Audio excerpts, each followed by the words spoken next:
Hello, miền mùa ye ye bùa sẽ hiểu biển lai hoàng ở đúng ye bọt đúng bùa mà tề miền đúng sang miền bùa châu đúng trồng gồng bèo ở trồng gồng bèo tai trồng tai nín đúng rồi mắt nặng mắt tỏi ở liu ní mấy mảng ồ liu hàng này nôm này gồng bèo này ye châu giang ta ở đúng bọt nó bùa trồng tai liu phiên mi ở ní mấy mảng mà ní yếm nay na còn biểu tròi na ở mẹ lấy chủ tỏi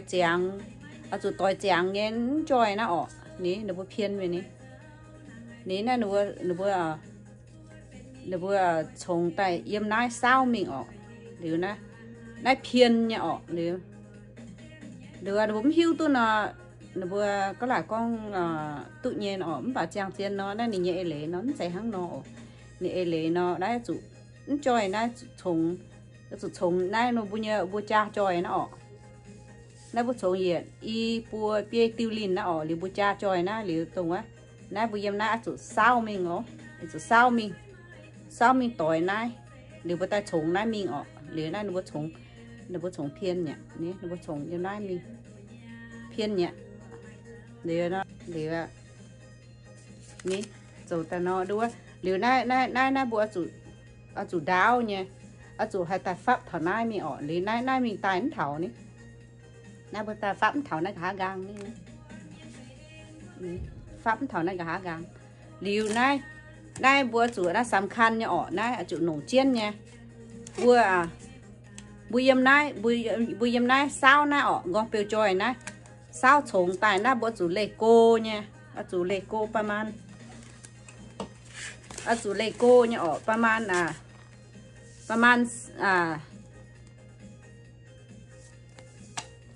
paman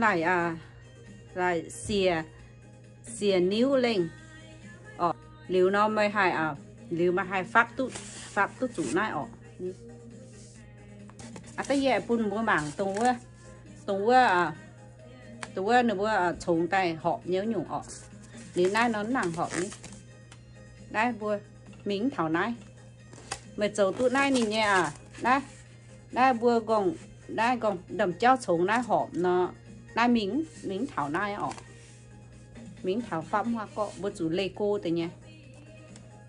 mảng tôi anh chị mình mảng tôi nó bữa nó bữa trồng tay giảng rồi nhỏ ok nín dùn bữa anh mảng tháo tổ này nó bữa trồng tay họ nhậu hắn nó ní hắn nó ní đã tụi bữa trồng tay họ quá trồng họ nha đứa yếm này bà đồng này tiêu này này vừa sao suối là sao ta tỏi trên thảo nai tôi dẫn tiêu này này giờ nó hàng nó này sao thảo nai lửa đỏ quá yếm nai đỏ nó yếm nai đỏ thảo nai này nè nên là xìa biển này biển nè trồng mình này nhưng quả bữa cha chơi quá nhưng quả bữa cha chơi quá liệu trồng phần mấy mai đấy cái này đỏ nó mày nổ nát bùa nám mẹ tôi nha mày nát nổ bùa nám hắn nó nám mày yếm nai đúng không nè nha con bèo tàu nó con bèo tàu nó nám mình hắn nó ní hắn nó Việt Nam ní ba man Việt Nam mày trồng đấy mình mày nói chỉ con trồng mình hả nó nhìn là bố bèo ta nó đi họp nếu mà mảng gì bèo nó dịp ta nó dịp ta nó này rồi dịp phải tiên và lão lô hàng này bố bèo ta nắm rồi nhìn rồi mảng gì mảng gì bèo nó bèo nó ní nó quả nhẹ ní nên rồi mình pháp tức thảo này ní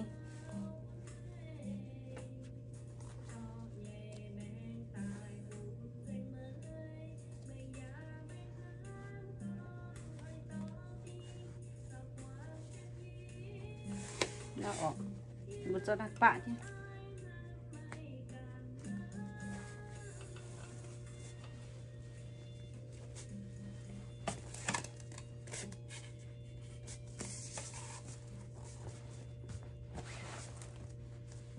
nó zip phải thế đây nếu mà nàng tỏi ở nè nay mà phải nha nếu mà nàng tỏi này nó bớt sụt thủy này đi gì con bê tàu nữa sụt thủy nó có bê tàu chỉ tay thế chỉ tay tiếp tiên nó nên tay chàng nó ở nè nên là đến nàng chàng này như vậy nên nàng chàng nó để mà suy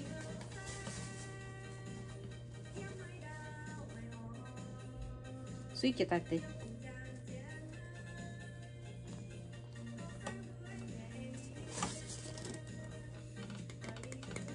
là cán xuống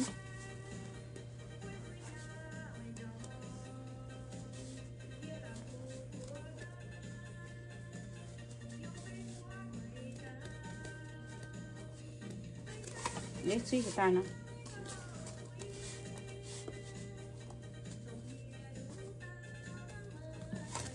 lấy suy cho ta nó đi họp nó vậy nè như chẳng như nó bao nhiêu gòn cặp cái đi nó ọt nó đâu cả háo cho súng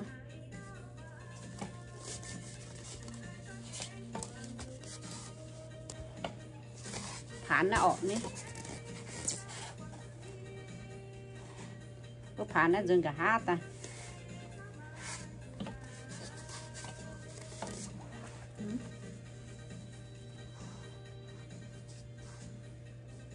ní họp như ní bọn nhạc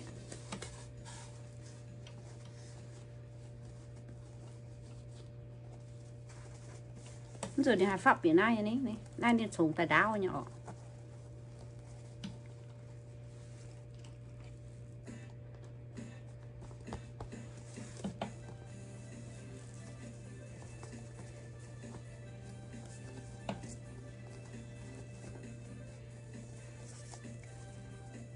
nó tụt giò này rồi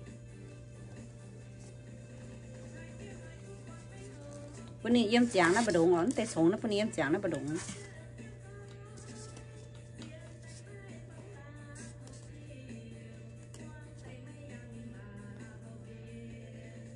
ní phải nhỉ này nhìn nè nhìn tỏi chàng như này bữa này năm tổng nó bắt đầu này ní chả mà nó rồi em chàng như bây giờ trong phá nó ngoài năm tổng pion nó ở ní để phiên lắm rồi ạ mà tìm những YouTube này nó phiên nó năm tổng này X năm tổng này also supposed to from your nose up here you have to be like exactly X in your eyebrow right here it's supposed to be right here it's perfect not like this not pretty okay you gotta be X supposed to be in front of here from your nose right here eyebrow between two eyebrow right here rồi okay không nói pêu còn pêu mày nổ búa pêu tôi ta vì hắn nhỏ được không nôm này đi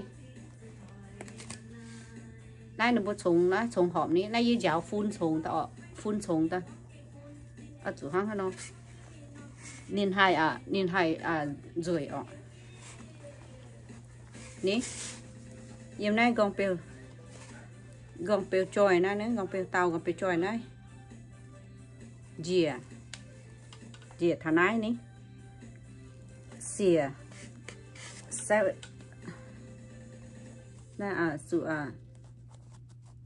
xìa níu khưng đây là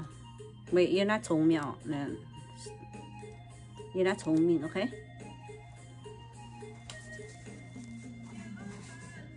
so họp ok nè quả nhá ni hai pháp thằng này cả gang nè quả nhá ni hai pháp này nè này giờ perfect nè này giờ chẳng như nào ok lệ hăng ní nôm nãy tỏi trang như bữa quá nôm quá nhìn mai nhìn mai đúng mai mình thảo này ní tông hăng nó ní đây là bữa sống tu bà là phát tới mẹ đây bà là phát tới này này nhiệt chun hăng chẳng chiên nó chun nó nhiệt đỏ ở mình là nhiệt Nam nếu hát nhiệt Nam nó sống mình nó họ mà nó ní nhìn tay nó thảo này nó ok chỉ phun búa màng nó ổ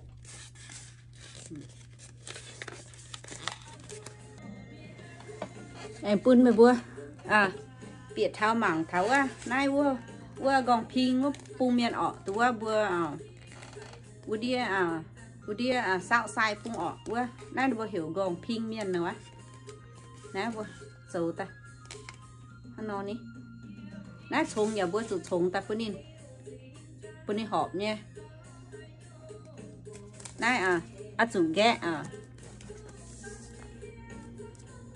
nãy nhiệt tiêu trồng nãy bữa trồng đã đằng cháu trồng nãy bữa tụi ghé chứ bữa tụi ghéประมาณ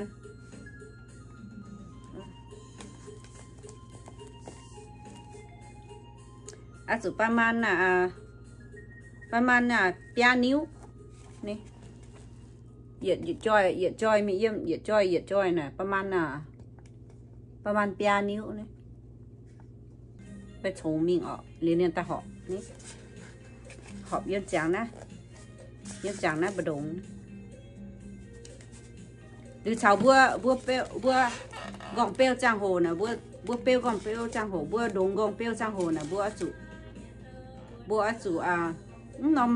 nôm piang đó họ bữa chủ yếm chàng như đó bữa nhé piang đó when you wear this turban it's supposed to be the flower supposed to be on top on your eyebrow right here like you know from you know right here it's perfect okay not like this okay and yeah it's supposed to be like this. Some people they wear they don't even know that right or wrong. Okay, it's supposed to be like flowers supposed to be here, and this thing it depends how you wanna wear.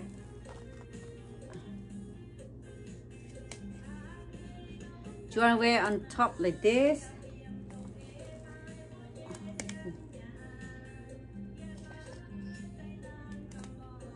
Do you want this thing on top like this? That be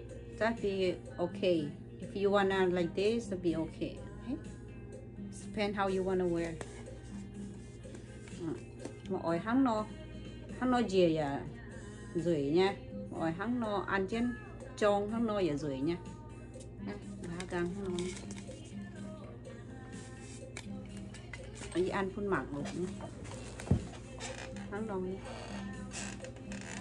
mà cho hắn nó quan bờ bia pháo quải mình mày bờ bia giang nó nhận chứ mày đưa hắn nó nhận chứ vậy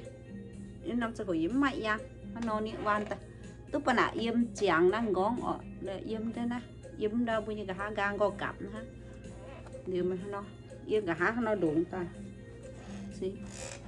hắn nó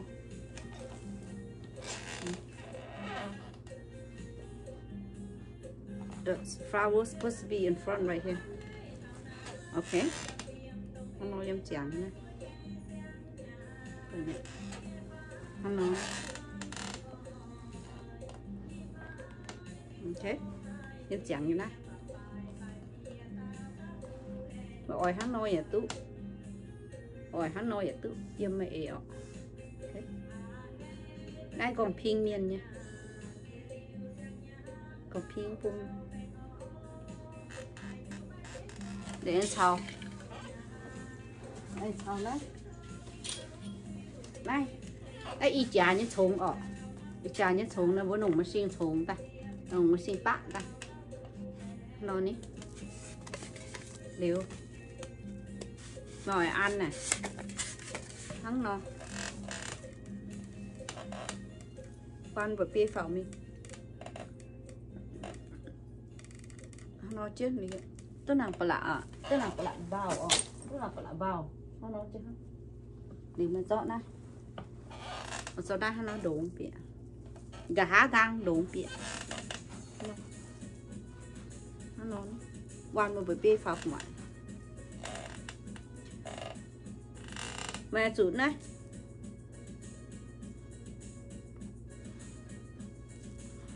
bảo mặt ní mẹ chủ nó piang này chủ yên giang như mày nói bà xong ở nó ta rủi đi ok vừa mẹ đúng mùa nào với nó chạy hắn nó phiền rồi ok nó hắn nó lắm rồi mẹ chủ hắn nhung nhà sẽ chạy mẹ chủ mảng giang im na mà nhé im bỏ tròn nó ở yên nó bỏ tròn vào giang này điều nên ta là chế quá rồi ní vậy nhỉ mà quan hắn nói vậy tức nói hắn nói tức rồi ok nó bữa hai đồng mùa hai đồng quá gòn tiêu ok rồi đây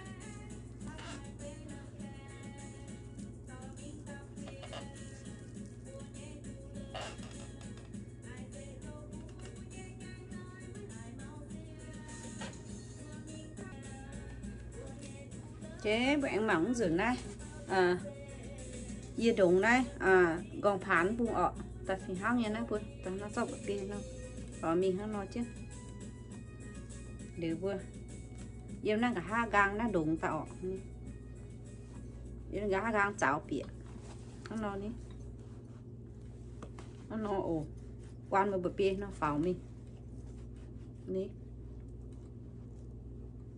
để trả chỉ ta nó phượt ở mình liền học miệng đi na bữa hăng nó hay lủng này còn piêu ní bằng cả hai gang lại ní